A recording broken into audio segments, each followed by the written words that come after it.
الحمد لله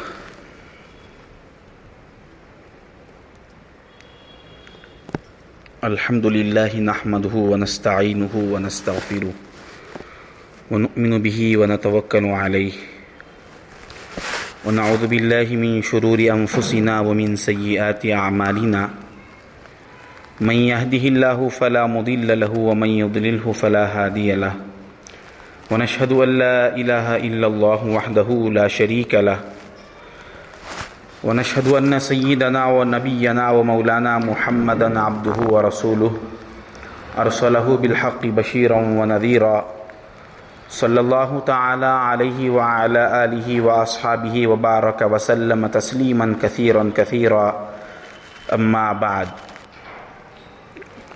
قال الله تبارك وتعالى في القرآن المجيد فأعوذ بالله من الشيطان الرجيم بسم الله الرحمن الرحيم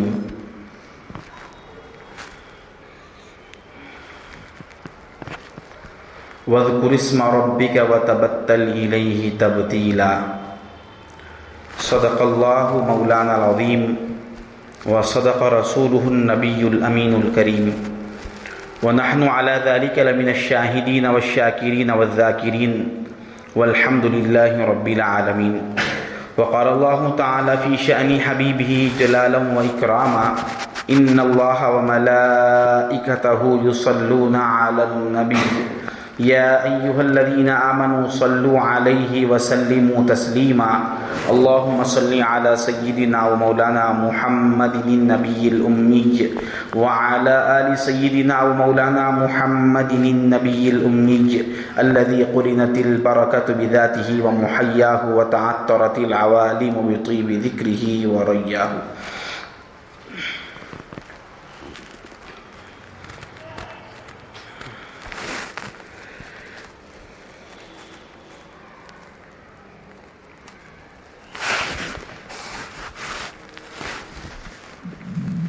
السلام علیکم ورحمۃ اللہ وبرکاتہ.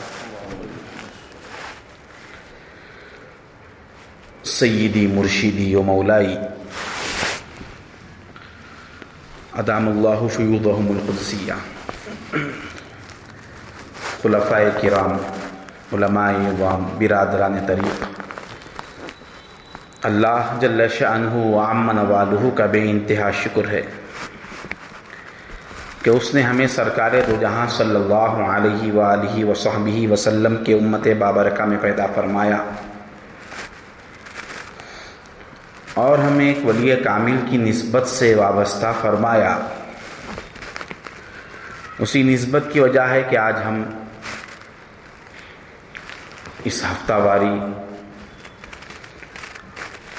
ذکر کی محفل میں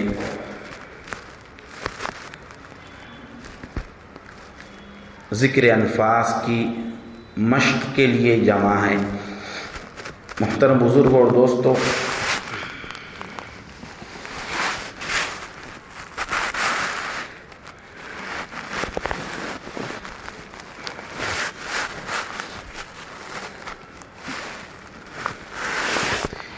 کسی بھی چیز کے صحیح استعمال کے لیے اس کی صحیح قدر و قیمت معلوم ہونا بہت ضروری ہے. صحیح قدر و قیمت اس کی معلوم نہیں ہے تو وہ چیز چاہے کتنی ہی محتم بالشان ہو، کتنی ہی عظیم الشان کیوں نہ ہو، اس سے استفادہ نہیں کر سکتے.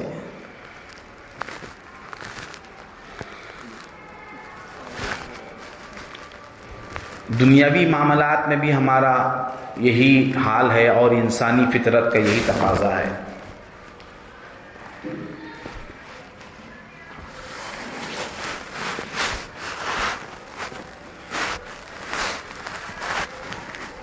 جس چیز کی قیمت یا اس کی قدر معلوم نہیں ہے تو وہ چیز ہمارے پاس رہنے کے باوجود بھی اس کے فیوض و برکات سے محروم رہتے ہیں.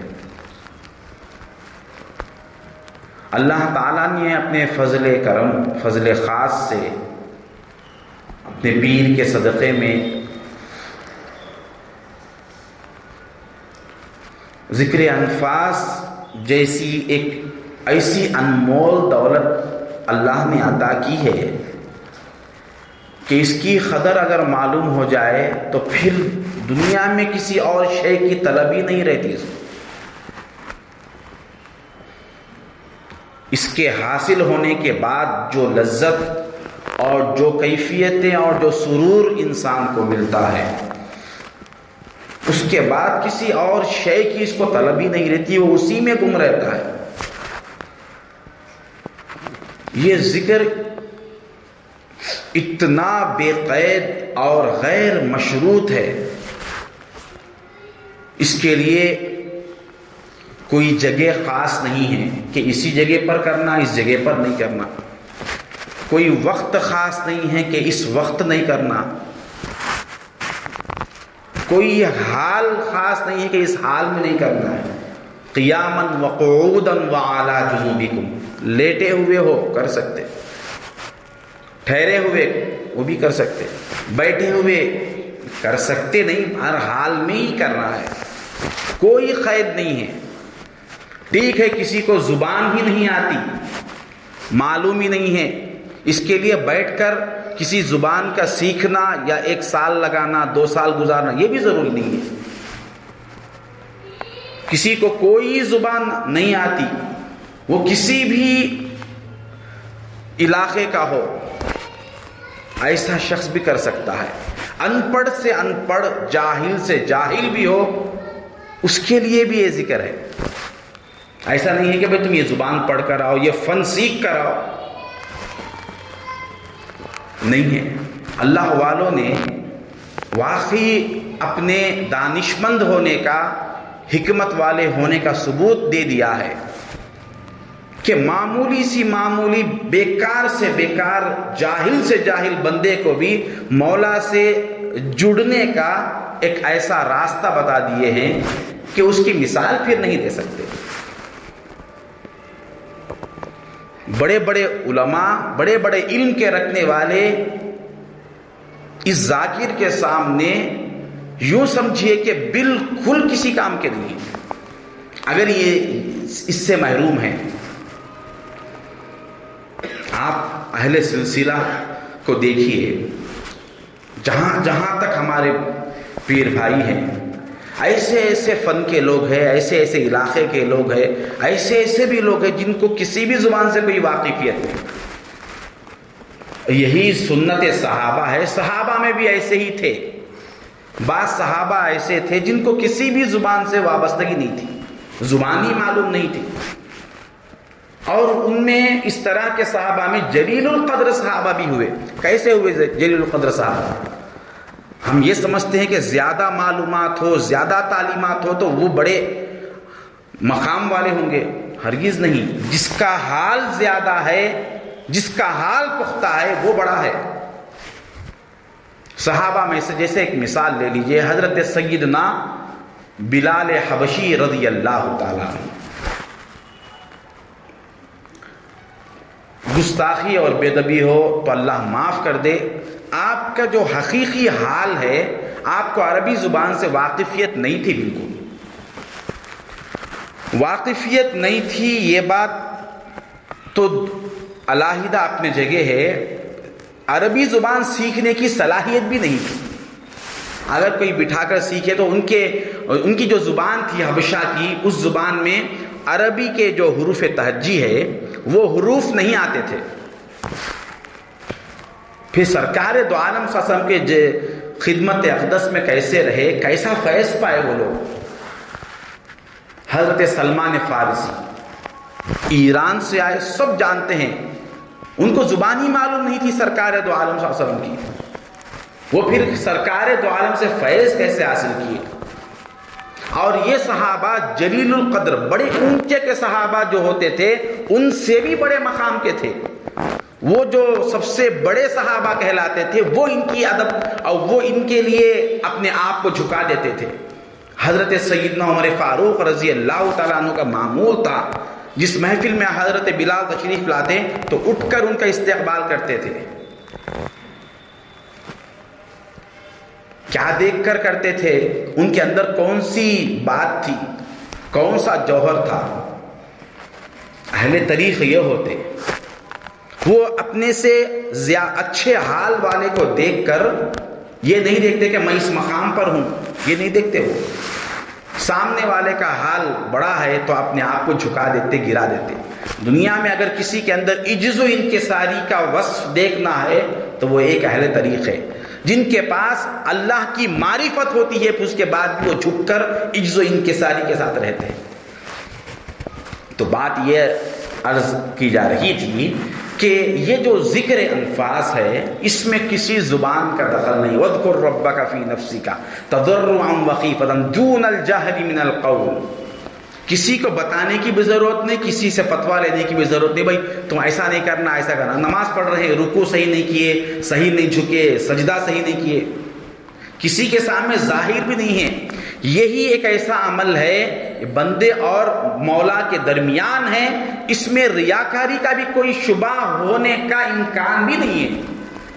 کوئی یہ کہہ بھی نہیں سکتا کہ یہ ریاکار ہے۔ ریاکاری کے لیے تو اس عمل کو ظاہر ہونا ضروری ہے، اندر چل رہا ہے، کسی کو معلوم ہی نہیں ہے کہ کون سی دولت ہم کو ملی ہے، اور یہ جس کے اندر ہے اس کا مقام اور کیا پوچھے، اس کا مقام کیا پوچھے، اس کے قدموں تلے اللہ تبارک و تعالی رحمت برسا دیتا ہے۔ ہمارے حضرت قبلہ جو ہے، ہم دیکھتے ہیں کہ لوگ پانی دم کراتے ہیں۔ ایک بہت بڑے عالم صاحب، انہوں نے حضرت سے پوچھا، کیونکہ میں نام نہیں لے رہا ہوں اس لیے غیبت بھی نہیں ہوگی، نام لیں گے تو پھر غیبت ہوگی۔ اس میں ایک بہت تربیت کی ہمارے لیے بات ہے۔ بہت بڑے عالم صاحب ہیں، انہوں نے پوچھا کہ حضرت آپ جو دم کرتے ہیں، لوگ اتنی کثرت سے دم کراتے ہیں اور میں بھی کبھی دم کرا لیتا ہوں، اس میں بڑی برکت ہوتی ہے، بڑی شفا ہوتی ہے، کیا پڑھتے ہیں آپ؟ تو حضرت نے فرمایا، کبھی جو آیت میرے ذہن میں آتی میں پڑھ دیتا ہوں، جو بھی آیت آئی۔ تو انہوں نے پوچھا کہ جو آیت کا مطلب کبھی شیطان کے نام والی بھی آیت آ جاتی، کبھی فرعون کے نام والی بھی آیت آ جاتی، تو کیا وہ بھی پڑھ دیتے؟ کہا وہ بھی پڑھ دیتا۔ کہا کیا اس میں بھی شفا ہے؟ فرعون کے نام میں شفا نہیں ہے، کلام اللہ کا ہونے کی وجہ سے، کلام سرکار کے زبان سے یہ الفاظ نکلے اس لیے شفا ہے اس میں۔ تو پھر حضرت نے پھر فرمایا، کبھی کچھ بھی نہیں پڑھتا ویسے ہی میں پھونک دیتا ہوں۔ کہا کہ یہ تو اور حیرت کی بات ہوگی، کبھی کچھ بھی نہیں پڑھتا، صرف میں ایسے ہی دم کر دیتا ہوں۔ کہا کہ اس سے کیسا شفا ہوگا؟ یہ بات تو سمجھ میں آئی، فرعون کا نام آیا، حامان کا نام آیا، جو ہے قارون کا نام آیا، اس میں چلو سرکار دو عالم صلی اللہ علیہ وسلم کے زبان اقدس سے نکلے ہوئے الفاظ کا اعتبار رکھتے ہوئے اس میں شفا ہوگی۔ اب تو کچھ بھی پڑھے ہی نہیں، کچھ تو ہی پڑھنا چاہیے۔ تو حضرت نے فرمایا، ہمیشہ ایک تلاوت، ایک ورد ہمارے اندر جاری رہتا ہے، وہ اللہ کے نام کا ذکر ہے، وہ تو اندر ہے، اس کا تعلق سانس کے آنے جانے پر ہے۔ جو سانس باہر نکلی اللہ کے نام کے ساتھ نکلی تو وہ تو پڑھ کے پھونک دیا میں، اس سے بڑھ کر شفا کیا ہونا؟ اللہ کا ایک نام، ایک اللہ، یہ اسم جو ہے تمام، یہ جامع ہیں تمام اسماء و صفات کا۔ ایک اس میں ذات ہے، اس میں ذات مرجع جمیع اسماء و صفات ہے، ساری صفتیں، ان گنت صفات اور 99 اسماء اس میں شامل ہے۔ ایک نام کا لینا گویا کہ اس نام کے اندر 99 ناموں کے تاثیرات ہے اور ان گنت صفات کی تجلیات اس کے اندر ہے، سارے اس میں ہیں، بس اس سے دم کر دیتا ہوں۔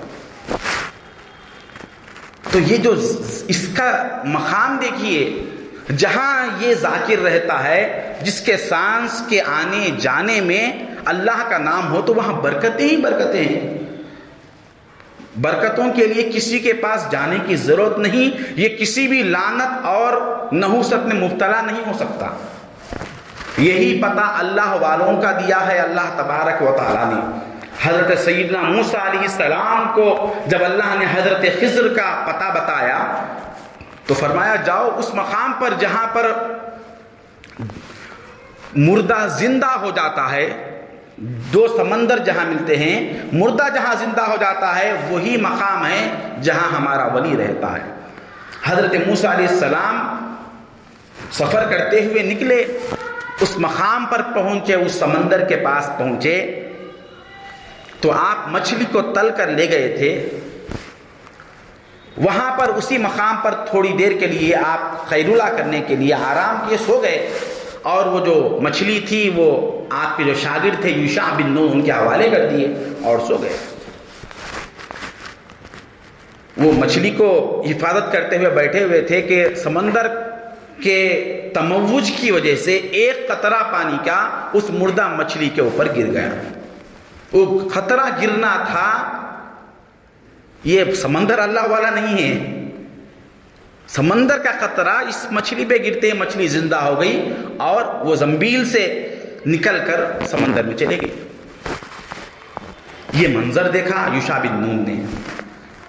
موسیٰ علیہ السلام جب بیدار ہوئے تو یہ بتانا بھول گئے۔ تھوڑی دور جانے کے بعد موسیٰ علیہ السلام نے کہا کہ وہ مچھلی تو لاؤ، بہت دیر آتینا غداءنا لقد لقینا من سفرینا ھذا نصبا، ہمیں بہت تھکان ہو گئی، ہمارا کھانا تو پیش کرو۔ تو اس وقت یاد آیا، ارے میں تو بھول گیا تھا، وہ مچھلی تو نکل کر سمندر میں چلی گئی۔ تو پھر کہا کہ مچھلی کیسے زندہ ہو گئی؟ تو انہوں نے کہا کہ سمندر کا ایک قطرہ اس مچھلی پر گرا اور میں دیکھتا ہی رہا کہ وہ زندہ ہو کر مچھلی سمندر میں چلی گئی۔ تو موسیٰ علیہ السلام نے فوراً فرمایا ذَلِكَ مَا كُنَّا نَبْغِي، ارے وہی مقام تھا جس کی تلاش میں ہم نکلے تھے۔ وہاں خضر علیہ السلام اگر پہلے سے ہوتے تو آگے کیوں بڑھتے تھے؟ خضر علیہ السلام وہاں نہیں تھے۔ کیا بات قرآن بتا رہا ہے، بہت بڑی بات کی طرف قرآن بتا رہا ہے، اشارہ کر رہا ہے۔ وہاں خضر علیہ السلام نہیں تھے، اگر ہوتے تو وہیں رک جاتے تھے۔ بہت بڑا اشارہ قرآن میں اللہ نے یہاں دیا۔ موسیٰ علیہ السلام کہہ رہے اسی مقام کی تلاش میں، ذَلِكَ مَا كُنَّا نَبْغِي، تلاش میں نکلے تھے۔ فَارْتَدَّا عَلَىٰ آثَارِهِمَا، چلو اسی الٹے پہ جہاں سے ہم آئے تھے وہیں چلیں گے۔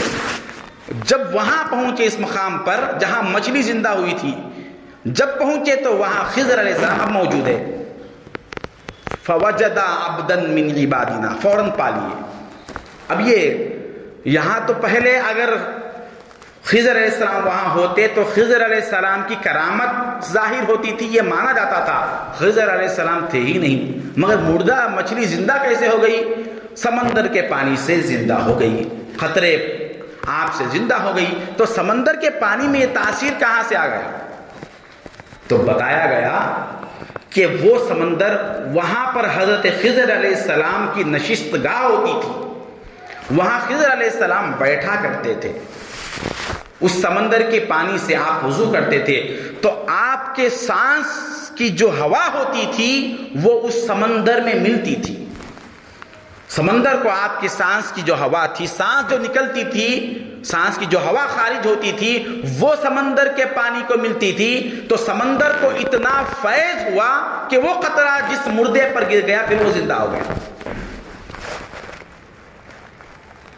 تو کون سی تاثیر تھی؟ وہ یہی ذکر کی تاثیر تھی۔ علم کی بات پوچھ رہے تھے موسیٰ علیہ السلام، اللہ تبارک و تعالی صاحب حال کا پتہ دیا۔ جو صاحب حال، جو ذاکر ہے وہی سب کچھ ہے، اس کے پاس، اس کے صحبت میں بیٹھو۔ نبی کو بھیجا کس کی صحبت کے لیے؟ ذاکر کی صحبت کے لیے۔ تو اللہ تعالیٰ یہ درس دے رہے ہیں کہ ذاکر کی صحبت ہی سے تمہارا حال درست ہو سکتا ہے۔ یہ بالکل لازمی بات ہے، جب تک ہماری صحبت ذاکر کے ساتھ نہیں ہو سکتی ہمارا ذکر سلامت نہیں رہ سکتا، کیونکہ غفلت بہت جلد انسان کو کھینچ لیتی ہے، کیونکہ غفلت میں بہت زیادہ، کیونکہ شیطان بھی پیچھے سے محنت کرنے کے لیے پڑا ہوا ہے۔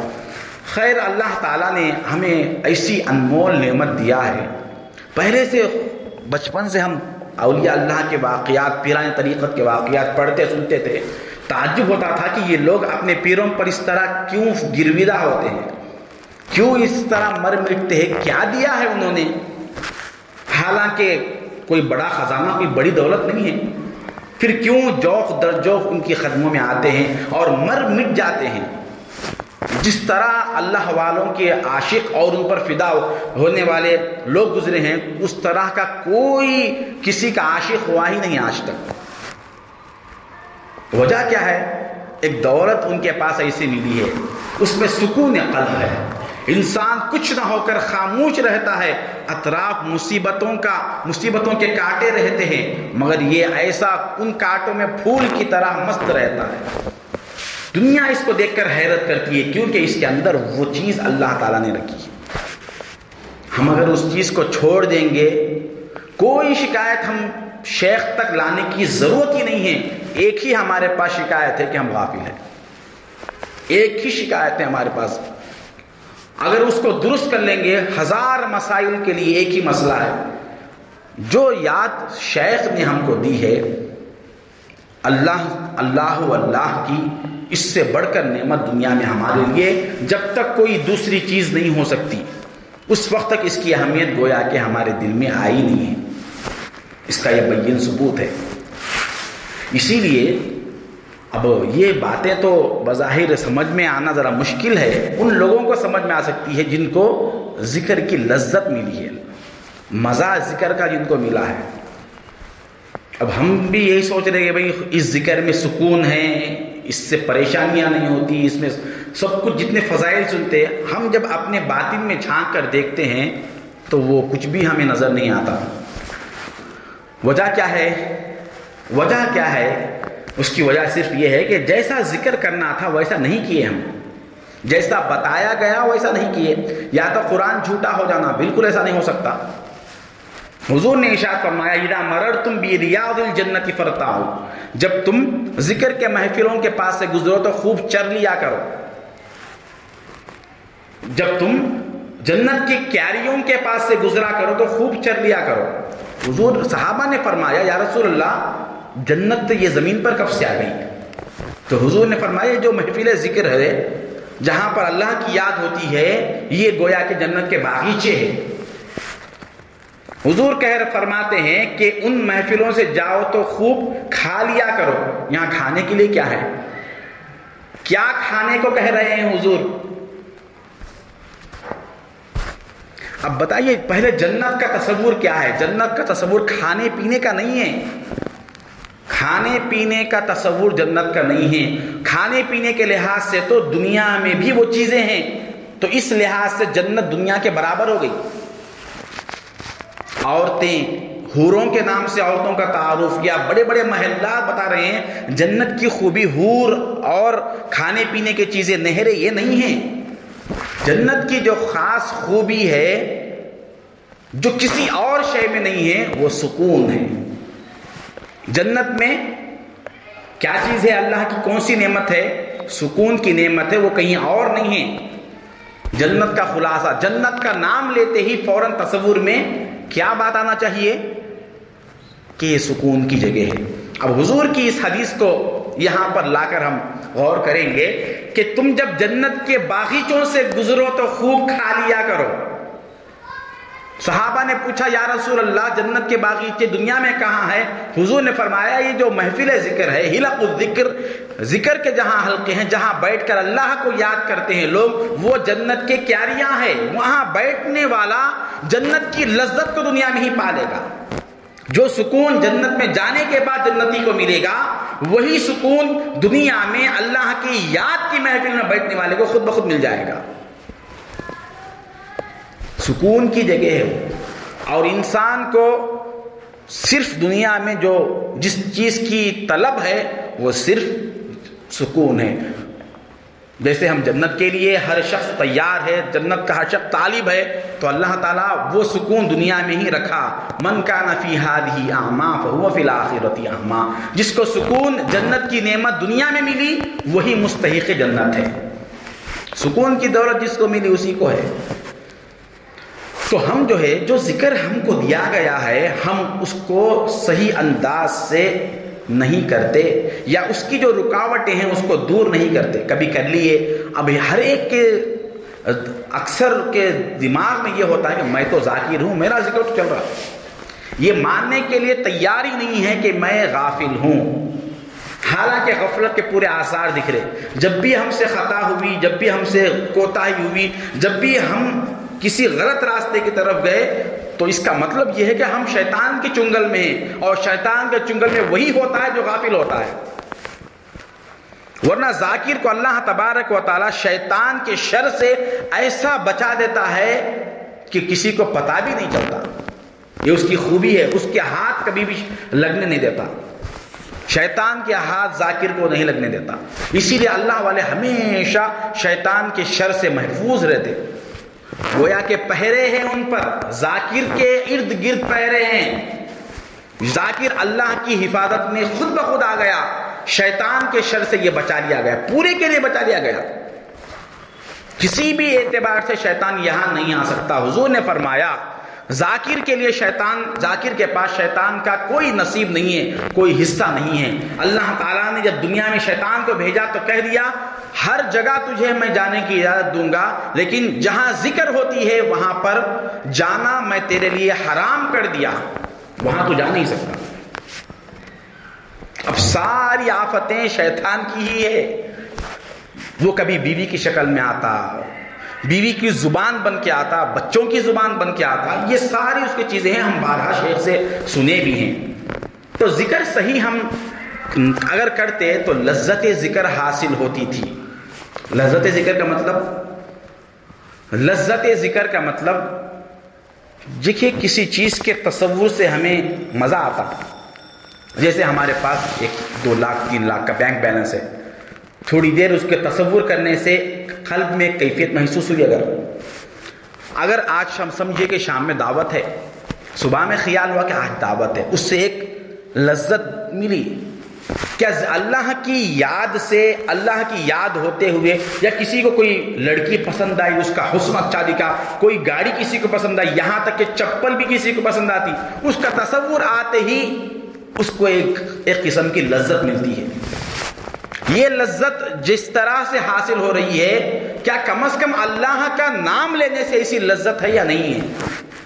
نام ہو اور اس کی لذت ہو تو پھر قلب مطمئن ہے، قلب کو سکون ہے، ورنہ نہیں ہے.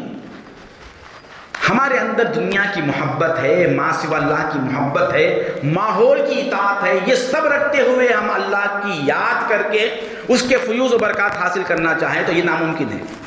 اس کی مثال یوں ہے کہ ہم اپنے کمرے میں اے سی لگا دیے اور اے سی آن بھی کر دیے، کمرہ ٹھنڈا نہیں ہو رہا ہے. اے سی لگانے کا مطلب یہ ہے کہ کمرہ بالکل ٹھنڈا ہو جانا چاہیے، ٹھنڈا ہی نہیں ہو رہا. ہم اگر کہیں کہ بھئی کیا بات ہے، میرا کمرہ کیوں ٹھنڈا نہیں ہو رہا ہے، حالانکہ اے سی آن کیا ہوا ہوں اور بتایا گیا اے سی بھی بالکل صحیح ہے، اس میں کوئی پرابلم نہیں ہے، جو آپ اے سی لگائے ہیں بالکل اچھا ہے، اس میں کوئی خرابی نہیں ہے، ریپیئر کی ضرورت بھی نہیں ہے، پھر ٹھنڈک کیوں نہیں ہے؟ اس کی وجہ یہ ہے کہ یہ ایسا بیوقوف شخص ہے، اے سی بھی آن کر لیا، کھڑکیاں بھی کھلے ہوئے ہیں، دروازے بھی کھلے ہیں، اور اوپر جو روشن دان ہے وہ بھی کھلے ہوئے ہیں. 3 چیزیں کھلے ہوئے ہیں، کھڑکیاں کھلی ہے، دروازے کھلے ہیں، اور وہ روشن دان جو ہے وینٹیلیٹرز وہ بھی کھلے ہوئے ہیں. اب یہ دیکھ رہا ہے کہ اب میرا کمرہ اب ٹھنڈا ہوگا، اب قیامت تک ٹھنڈا نہیں ہوگا ایسا کمرہ. اسی طرح ہمارا دل بھی ایک کمرے کے مانند ہے، ایک کوٹڑی کے مانند ہے. اس میں ہم نے اللہ کے یاد کا شمع تو جلا دیا، اللہ کے یاد کی اے سی تو ہم نے کھول دی، مگر آنکھ کے ذریعے سے جو ماسی و اللہ ہمارے قلب کو متاثر کر رہے ہیں، آنکھ کا دروازہ کھلا ہے، کان کی کھڑکیاں کھلی ہے. اب زبان تو کیا پوچھتے ہو.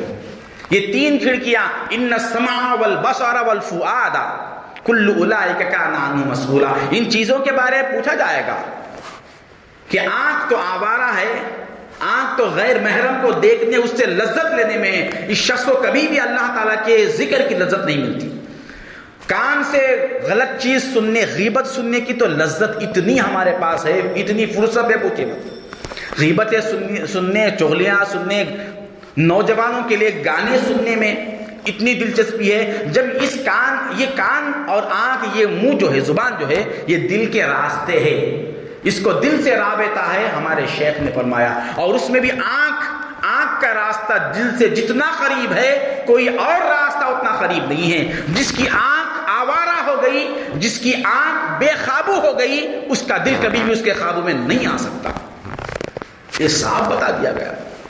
یہ ساری کھڑکیاں کھلے ہوئے ہیں، ہمارا کمرہ ٹھنڈا نہیں ہوا، ہمارے دل کو سکون نہیں ملا۔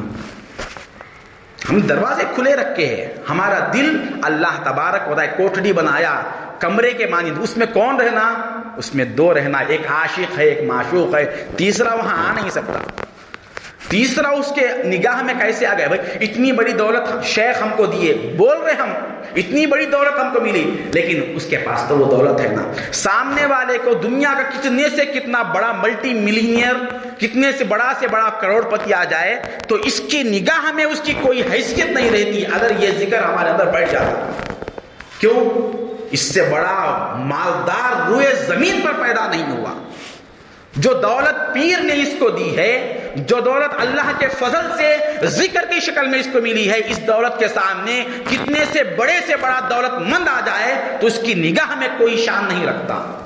یہ فقیر ہوتا ہے، اس کے کپڑے اگرچہ کے معمولی سے ہے، اس کی گاڑی اگرچہ کے معمولی سی ہے، اس کا گھر کرائے کا ہی ہے، مگر یہ اپنے اندر اتنا بادشاہ والا صفت رکھتا ہے کہ اس کو دنیا کے کسی بھی بادشاہ، کسی بھی مالدار کی کوئی پرواہ نہیں ہوتی۔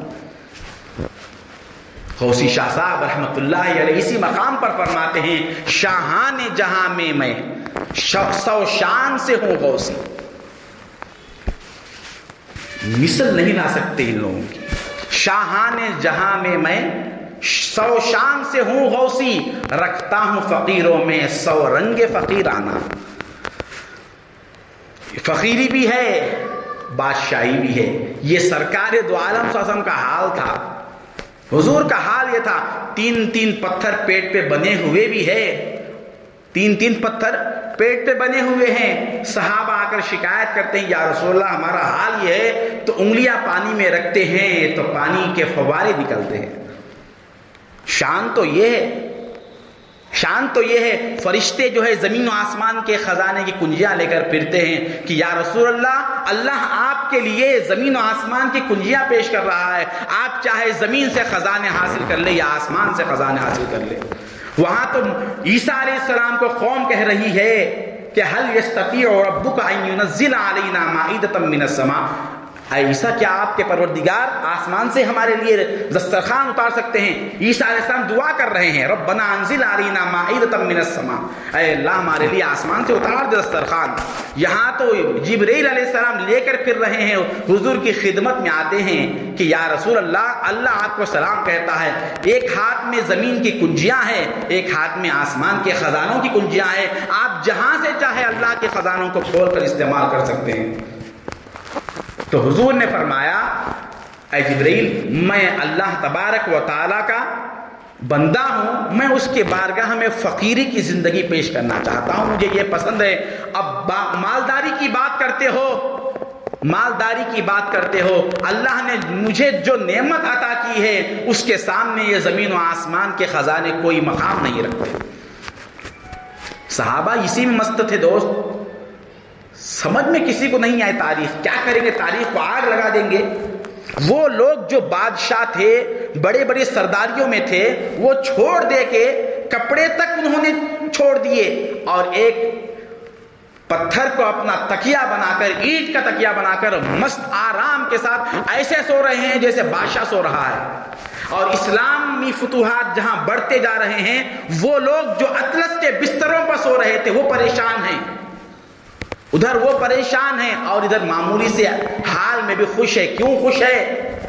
ہم کیوں آج پریشان ہیں؟ وہ جو دولت انہوں نے سرکار دو عالم کی خدمت جلیلہ سے حاصل کی تھی، اس دولت کو ہم نے چھوڑ دیا۔ اس کی ادنا جھلک یہ ہے کہ اللہ تبارک و تعالیٰ کی یاد اسے مسرت دے، ہمارے لیے کوئی چیز ہو یا نہ ہو، وہ تو وقت کے بادشاہ ہے۔ تو دوستو، اللہ نے اپنے شیخ کے صدقے سے قربان جائے تو بھی کم ہے۔ جو چیز، جو شمع دی ہے، ہم اس کو بجھا کے رکھ لیے، چراغ ہے، تیل ہے، صرف جلانا ہے۔ مرید کی مثال، مرید جو بیعت کرنے کے بعد غافل ہے، اس کی مثال یہ ہے، چراغ ہے، تیل بھی ڈال کے دیے، جلانے نہیں آیا اس کو، جلانے کی فرصت نہیں ہے اس کو۔ اب وہ جو غیر مرید ہے اس کے پاس چراغ ہی نہیں ہے، اس کے پاس کم از کم اتنا تو ہے، صرف توجہ دینا ہے کیا گیا اس میں، کون سے پیسہ گئے۔ ابھی شروع میں جو بات پیش کی گئی تھی کہ میرے پاس یہ صلاحیت نہیں ہے، کسی کو عذر پیش کرنے کی فرصت نہیں، یہاں پر کوئی امکان ہی نہیں ہے، گنجائش ہی نہیں ہے، میں نہیں کر سکتا۔ کیوں نہیں کر سکتے؟ اس کی وجہ ایک بتائے، کیوں نہیں کر سکتے اس کی ایک وجہ بتائے، کوئی وجہ بتا نہیں سکتا۔ نماز کے لیے وقت ہے، پاکی ہونا ہے، شرائط ہے، روزے کے لیے رمضان کا آنا ہے، زکوٰۃ کے لیے مال کا ہونا ہے، سال گزرنا ہے، حج کے لیے استطاعت ہونا ہے، ذکر کے لیے چلو یہ سب نہیں کر سکے کسی بھی ایک شرعی عذر کی وجہ سے، یہاں پر عذر پیش کرنے کی گنجائش ہی نہیں ہے۔ کیوں نہیں ہے؟ یہ کیوں نہیں ہے؟ اس لیے کہ اللہ تعالیٰ پیدا ہی اس کے لیے کیا ہے، اس لیے یہاں عذر نہیں رکھا۔ اللہ تعالیٰ روزہ زکوٰۃ کے لیے، حج کے لیے پیدا نہیں کیا، اللہ یاد کے لیے پیدا کیا۔ اگر وہ مقصد زندگی اگر ہے، مقصد بیت ہی مقصد زندگی ہے اور وہ اللہ کی یاد اور یافت ہے، روزہ زکوٰۃ حج یہ اگر مقصد زندگی ہوتے تو ہر ایک کو مالدار کرنا ضروری تھا، ہر ایک کو صحت مند رکھنا ضروری تھا، اور وہ ہر حال میں ہونا ضروری تھا، کیونکہ بندگی کے لیے کوئی وقت نہیں ہے ہمیشہ کے لیے۔ سال میں ایک مرتبہ بندہ بنتا ہے، ایک مہینے کے لیے، سال میں ایک مرتبہ، عمر میں ایک مرتبہ حج کو جا کے یہ بندگی کا حق ادا کرتا ہے، نہیں، ہر آن ہے اس کے لیے۔ ہر آن جو اللہ کا بندہ بن کے اس کے سامنے پیش ہونا ہے، وہ صرف یہ ذکر اللہ والوں نے دیا اور آسان کر کے پیش کر دیا کہ کوئی رکاوٹ نہیں، جس جگہ پہ ہو، جس حال میں ہو، بیوی سے بات کرتے رہو، بچوں سے معاملات کرتے رہو، کاروبار میں بیٹھے رہو، زور شور سے یہ کیا کما رہے ہم، ہزاروں کروڑوں کمائے، وہ کروڑوں کماتا مولا سے کماتا اور مولا کے راہ میں لگایا تھا۔ یہ ذاکر کی شان ہے، اسی کو بتایا ہے، ایک جملے میں بتا دیا، دست بکار دل بیار۔ تو بات لذت ذکر کی ہے، اس کا مزہ مل گیا۔ کیا ہماری فطرت ہے نا دوست، کسی ہوٹل میں اچھی چائے ملتی، بار بار جا کے وہیں پیتے نا، نہیں پیتے، بار بار جا کے وہاں کی چائے اچھی، دوسروں کو ہی بولتے وہاں کی چائے اچھی رہتی۔ کیوں؟ وہ چائے پی کے ہے اس لیے بول رہے، اس کا مزہ لگا، بار بار طبیعت چاہتی، اس کا اشتیاق رہتا، شوق رہتا، وہاں جانے کا خیال رہتا۔ اب یہی حال ہے اللہ والوں کے در کا، ان کے کاشانوں کا، ان کے خدموں کا۔ ہمیشہ جن کو صحبت سے، اس صورت سے ایک لذت اور ایک کیف ہوتی ہے، وہ مر جاتا ہے، وہ ہمیشہ اسی کا اشتیاق رہتا ہے۔ بیوی کو دیکھنے کی ہمیشہ خیال رہتی، کچھ بھی ہو بھائی شام میں گھر میں چلے جانا، وہ اپنے کمرے سے محبت رہتی، وہ کمرہ ہے تو مجھے نیند آتی ہے۔ اتنے آج کل کے اہل طریق سالکین ایسے، وہ بستر ہونا، وہ تکیہ ہونا، وہ کمرہ، وہ سہولت ہونا، سہولت سے ہٹ کے ایک دن بھی گزارنا گوارا نہیں کرتے۔ یہ تو اس کو اگر مولا کی یاد کی لذت مل جاتی، جہاں چاہے وہ آرام سے گزار لیتا، اس کو کھانے کا ایسا کھانا ہے کیا ویسا، یہ ذاکر بولنے کی بات ہے۔ میں تو بہت بڑی مثال آپ کے سامنے پیش کیا کہ بڑے مالدار کو دیکھ کر بھی اس کا دل نہیں ہلنا چاہیے، یہ معمولی کھانے دیکھو ایسا ہوا کیا، ذرا نقصان نہیں، کہہ رہے ایسا نہیں ہونا تھا۔ یہ ہمارے اندر آج ہے، اہل طریق میں، دوسروں میں نہیں آنا، آنا نہیں آنا الگ بات ہے، اس میں تو نہیں آنا تھا۔ کچھ بھی ہاں اظہار کرتا ہے، بالکل اظہار غم اور اظہار غصہ اور جلال برابر ہے، لیکن یہاں پر اس کے لیے کوئی حرکت نہیں ہے، دل بالکل مطمئن ہے، دل مطمئن ہے بالکل۔ اللہ تبارک و تعالیٰ ایسا دل چاہتا ہے، ایسے دل میں اللہ تعالیٰ اپنا مقام بناتا ہے۔ کیا مقام دیا انسان کو، کیا مقام دیا کہ میں اس کے دل میں رہتا ہوں۔ کون سا کورس کرنے سے، کون سا کورس کر کے آنا ہے اس کے لیے، تم ایک قرآن پڑھ لو میں تمہارے دل میں آتا ہوں، نہیں فرمایا نا۔ تم ایک 10 قرآن ختم کرو گے تو میں تمہارے دل میں دل کا مکی بن جاؤں گا۔ تم اتنے کروڑ روپے خرچ کر دو تو میں آؤں گا۔ اس کو معلوم ہے اس کا بندہ کتنی حیثیت رکھتا ہے، کتنا بے حیثیت ہے۔ وہ صرف یہ فرمایا کہ جس کا دل ہمارے یاد سے منور ہے، خوابوں میں ہے دل، ہمارا دل خوابوں میں. اب ذکر میں بیٹھے، ہمارے ارادے کے بغیر ہمارے پاس وسوسہ اگر آ گیا تو دل ہمارے کنٹرول میں نہیں ہے، دوسرے کے کنٹرول میں ہے. اب یہاں سے ہم نکلتے ہیں، گاڑی پہ بیٹھے ذکر کرتے ہوئے، اچانک دوسرا خیال خود بخود آ گیا، ہم چاہ کر نہیں لائے، خود بخود آ گیا، تو وہ خود بخود لانے والا کوئی اور ہے، اسی کے ہاتھ میں ہمارا دل ہے، تو فائدہ ہی نہیں ہوا. یہ دل اللہ کے پاس کوئی مقام نہیں رکھتا، اس کا کوئی اعتبار نہیں. اللہ تعالیٰ خانہ کعبہ کو اپنا گھر بتایا، مگر اپنا ٹھکانہ ذاکر کے دل کو بتایا کہ میں اس کے دل میں رہتا ہوں. اسی پر مولانا روم رحمۃ اللہ علیہ نے فرمایا، کیا بات وجد آفرین آپ نے بات فرمائی ہے. پورے مثنوی پر یہ شعر حاوی ہے، پورے مثنوی شریف کا ایک حسن ہے اس شعر میں. خلاصہ بتا دیا، پورا نچوڑ پیش کر دیا، پتہ بندے کا اور مولا کا دو بھی اللہ کے حوالے سے حول و قوت سے مولانا روم نے دے دیا. فرماتے ہیں دل بدستاور کے حج اکبر است، دل بدستاور کے حج اکبر است. تمہارا دل تمہارے خوابوں میں آ جائے، یہ حج اکبر ہے. حج اکبر بڑا حج. حج اکبر کے بارے میں بہت سے اقوال ہیں. علماء بعض کہتے ہیں جس حج میں سرکار دو عالم شریک ہے وہ حج اکبر ہے. بعض نے کہا یہ 5 دن کے مناسک کا جو حج ہے اس کو حج اکبر کہا گیا. وہ جو حج اکبر تھا، سرکار دو عالم جہاں شریک تھے جو حج کیے ہیں اس کو حج اکبر بعض لوگوں نے کہا ہے. مولانا روم فرماتے ہیں تمہارا دل تمہارے خوابوں میں آ جائے کہ اس کو غافل کرنے کے لیے کسی کے اندر کوئی طاقت نہ آئے، اتنا تمہارے خوابوں میں آ جائے تو یہ تمہارے لیے حج اکبر ہے. اور آگے پھر فرما از ہزارہ کعبہ یک دل بہتر است، ایک کعبہ 1000 کعبوں سے یہ دل بہتر ہے. 1000 کعبے سے ایک دل بہتر ہے. از ہزارہ کعبہ یک دل بہتر است.